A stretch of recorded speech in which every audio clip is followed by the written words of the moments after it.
ဆက်လက်၍ Pre-KG ကျောင်းသားကျောင်းသူလေးများကအလကဘာမြေတချင်းဖြင့်ကပြဖျော်ဖြေမှာဖြစ်ပါတယ်ရှင်။ဖျော်ဖြေတင်ဆက်နိုင်မှာရန်ဖျော်ဖြေရေးဖွဲ့အားဖိတ်ခေါ်အပ်ပါတယ်ရှင် To continue with, Pre-KG students will perform with the song Alakabami.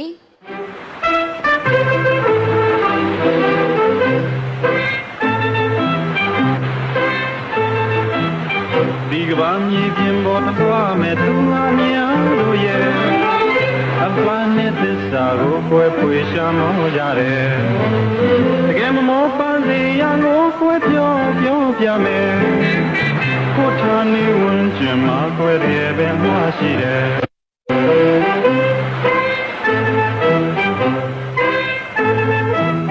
သုံးញိုင်းကြီးကနိုင်ကြီးလမ်းထွေတွေစမ်းကြကျွဲသဘာဝရဲ့အလားဟန်တွေရဲ့ထုံကြည့်သိကြတယ်တကယ်လားရဲ့မောင်လို့ခွဲတွေကနေကြည့်ဝဲကဘာတန်သာမိရင်မြေမဲ့ပုံကြည့်ရသည်ဝဲ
ဖျော်ဖြေတင်ဆက်ပေးပါတော့ Pre-KG ကျောင်းသားကျောင်းသူလေးများအားအထူးပင်ကျေးဇူးတင်ရှိပါတယ်ရှင်